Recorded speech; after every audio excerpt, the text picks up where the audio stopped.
घृता हर सामग्री से ज़्यादा जो भोजन आप लोग करते हो उससे 100 गुना शक्ति शहद में है। ओरिजिनल असली मध जो होती है वो अगर आदमी थोड़ा थोड़ा पिए तो उसकी शक्ति कभी घटती नहीं, प्राप्त बढ़ती है। सबसे ज़्यादा शक्ति मध में है। मधवेन शक्तया स्वः चित्रगुप्ताय महाजनम सप्तधानेन पीतो धर्मध्वजो भवेत्। मधु का दान, घी का दान, दही का दान, दूध का दान दिया हुआ उनके सामने जिह्वा में अमृत तुल्य प्रसाद बनकर वहाँ उपस्थित रहता है। अल्प फलादानेन जो समय का फल है वो भी दान देना चाहिए। पृथ्वी दान पुण्यवर्धते यो भूत्वा भूमि ततो भूमि नो ददामिते। जितने लोग जितना दान देते हैं उतना फल उसको मिलता है। स नाम्नोति कुटीग्रामे तत्रीयस्वेद भवे अदानेन भूपस्य निसेवनम हारेद धराम तस्मै भूमि ईश्वरो भूमि दानमेव प्रदायते अन्येषां भूमि दान गोदानम कृतं मया। इसमें कहा गया है कि भूमि और गोदान का महत्व भी बहुत बड़ा है। ऋण से छुटकारा पाने के लिए गोदान और धन की प्राप्ति बढ़ाने के लिए भूमि दान। तरयन्ति नरः गत्रेव पातकं च। कैसा भी पातकी हो अगर ये सब दान देता है उसका पाप यहीं भस्म हो जाता है, उसके साथ वहाँ नहीं जाता है। इसीलिए यह सब क्रियाएं की जाती है 13 दिन। क्यों? 13 दिन के क्रिया में जो हम आप करते हैं यही आपका यही किया हुआ क्षय हो जाता है। पाप यही क्षय हो जाता है 13 दिन के अंदर। तब जीव प्रसन्न होकर वह आत्मा और निर्मल होकर वह वैकुंठ लोक धर्मराज के यहाँ पहुँचता है, क्योंकि सब यही हो गया, उसका क्रिया किया गया।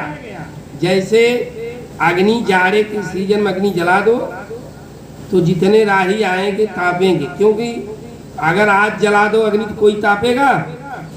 आज जेठ के महीने में अग्नि जला दो कोई इसको तापने जाएगा, सेकने जाएगा नहीं। लेकिन जाड़े के समय में लोग कहेंगे भैया तापने ठंडे लग रही है तो तापें, वह पुण्य मिलेगा। और वहीं अग्नि उसके शीत को भस्म कर देती है।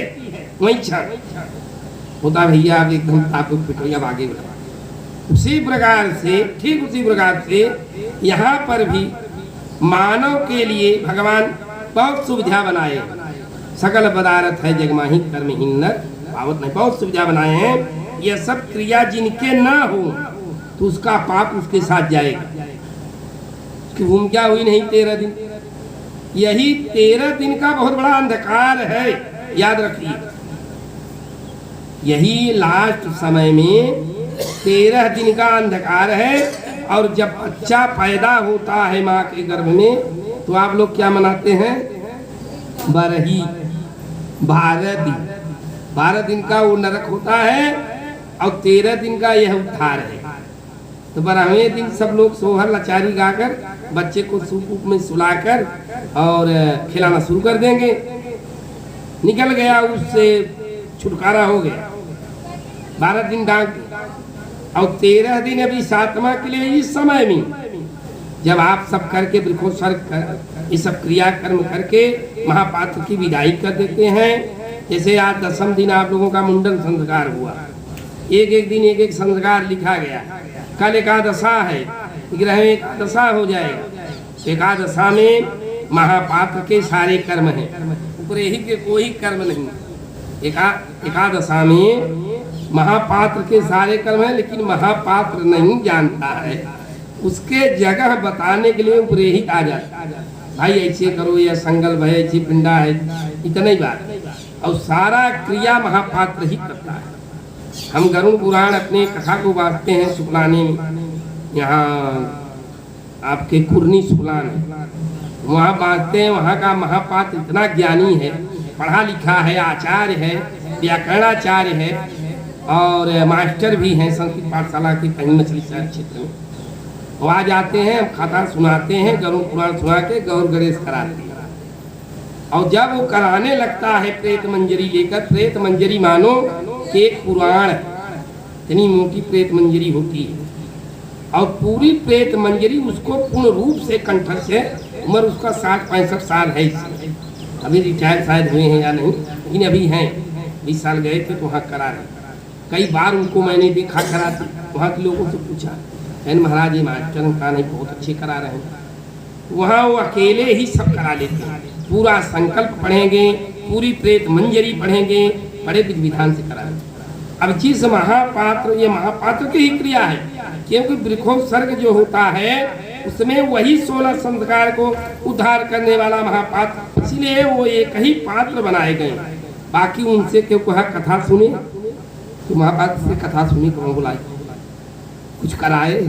केवल वही आखिर की क्रिया में वो लोग आकर वही आखिरी की क्रिया पूर्ण करा के आशीर्वाद देकर पीठ को ठोक देते हैं कि जानो कि प्रेत का उद्धार हो गया, आत्मा का उद्धार हो गया। तो नहीं जानकारी रहती है तो बताने के लिए नहीं बैठ जाता, और बाकी यह क्रिया उनकी।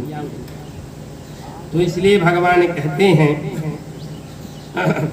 बालत्वे कौमारे यत् पापम योनि कृतम वयं परिणातो यच्च यच्च यमांतरे अपि यनिसायां प्रवर्धनम पापम कायेन मनसा गिरा तत्वाधेनु कपिला गोदानस्य। कपिला माने काली गाय, काली गाय का दान, एक गाय अगर और शुद्ध गाय का काली दान दे तो 1000 गाय बराबर दान होता। कपिला गाय जो दान देता है, काली गाय 1000 गौ के बराबर फल को प्राप्त करता है।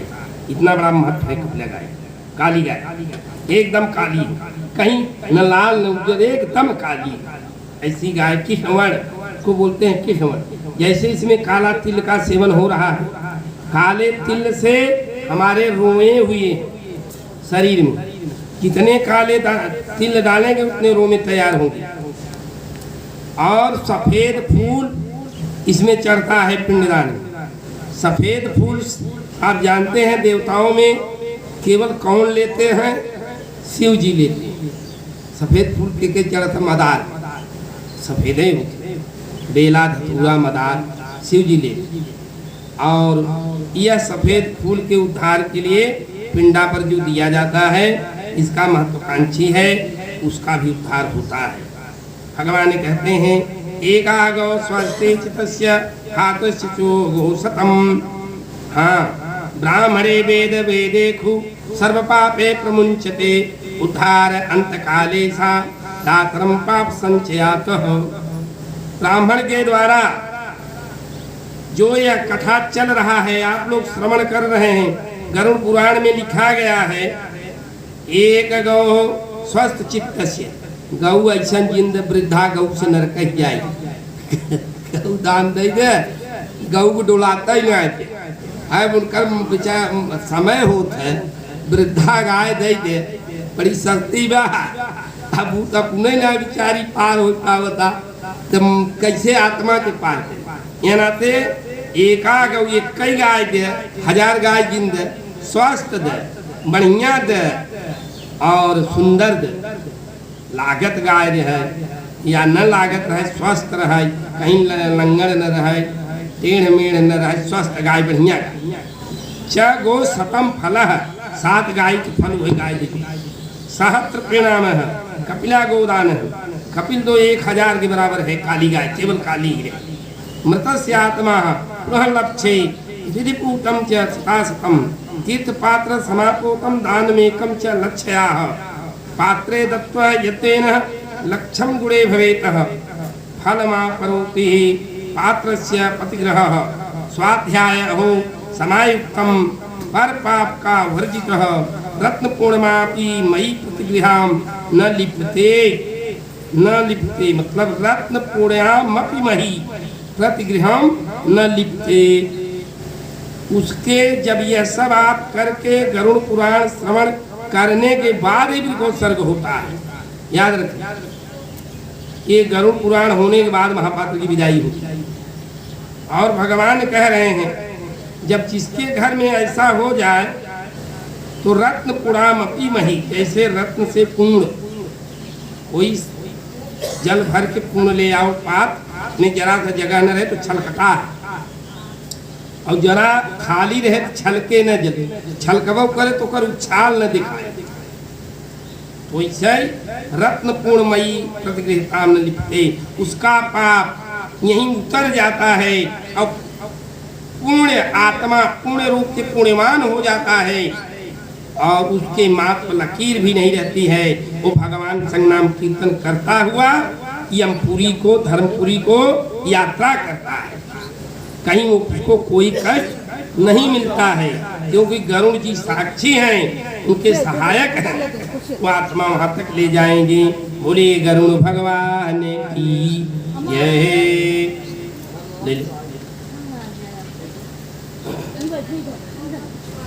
तारात्म हि जगन्नाथम शरणागत वत्सलः, विष्णु रूपम द्वि श्रेष्ठम मा उद्धार महीसुरः, सदक्षिणां मया दत्तं तुभ्यं वैतरणी नमः। यम मार्गे महाघोरे त्वां नदी सतयोजनं, तत्रुगामी दत्तमेन्तं तुभ्य वैतरणी नमः।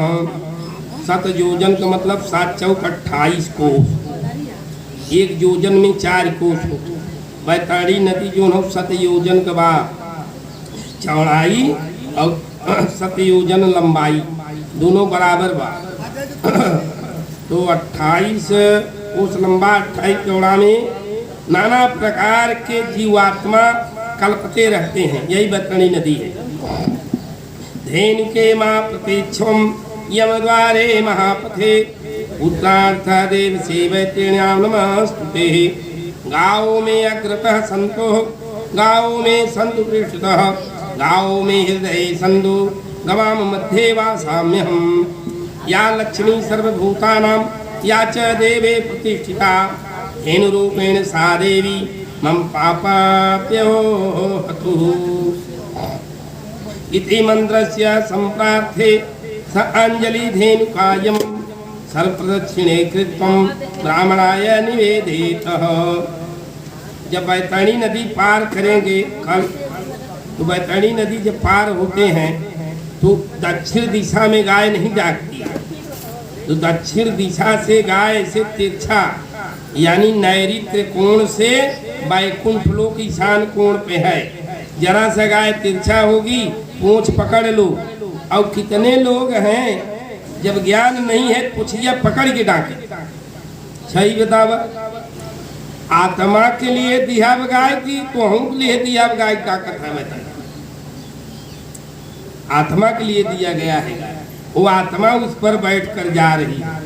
आप लोग सभी परिवार लोग कहते भैया सब पुछिया पकड़, हम देखे है कहीं कहीं लोग 5-6 जने पोच पकड़ के और वैतरणी डाक गई हैं। ऐ तो है डाके का जरूरत बाप सब, केवल आत्मा डाके। आप गौ की प्रार्थना करिए, उन पर वस्त्र रखिए, उनको बढ़िया अन्न खिलाइए और उनके वृक्ष को पकड़ लीजिए। वृक्ष माने संकल्प कर लीजिए, इसके बाद छोड़। जब उनके नाम से, प्रेत के नाम से आमंत्रण कर संकल्प हो जाता है, आवाहन हो जाता है, तब वही गौ को डका दिया जाता है। तो केवल गौ को डका दिया जाता है, गऊ के साथ वो आत्मा डाक जाती है, वैकुंठ लोक में जाती है। बोलिए लक्ष्मी नारायण भगवान की जय। न कि सभी लोग वैतरणी डाक, तो इसलिए ऐसा होता है।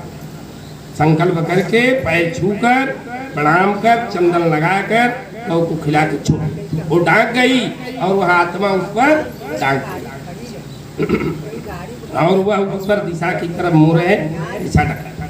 यही वैतरणी का उद्धार है। फिर भगवान कहते हैं गंगादि तीर्थम सेवनम ब्राह्मण सेवनम च सेवा सेवनम च। यम मार्ग में कहाँ नहीं जाना पड़ेगा, याद रखिए। किस किस चीज का हम सेवन करेंगे, हमको यम मार्ग की यातना नहीं सहनी। अब वही चीज ग्रहण कर लो कि यम मार्ग में हम नहीं जाएंगे, धर्मपुरी में जाएंगे। और धर्मपुरी में जाएंगे तो हम वहाँ हरि कीर्तन सुनेंगे, अच्छे अच्छे खाने के वस्त्र मिलेंगे, पहनने के खाने के भोजन मिलेंगे, अमृत सुधा पान मिलेगा। तो इस मार्ग से जो विचलित रहता है वही यमपुरी में जाता है, याद रखिए। कौन कौन सा मार्ग है भगवान बता रहे? न द्विजम ब्राह्मणाय निवेदयम न करोति च। द्विज माने ब्राह्मण, जो आपका कुल पुरोहित हैं, ब्राह्मण हैं, उनके निवेदन करिए, उनकी पूजा करिए, उनके प्रणाम करिए, उनसे सत्यनारायण भगवान की कथा सुनिए। नाना प्रकार के नाव पर अपना पग मत बढ़ाए, नहीं तो हवा तो चल रहा है। सुंदर युग आया है, कलयुग जैसा कोई युग ही, कलयुग सम कुछ युग नहीं।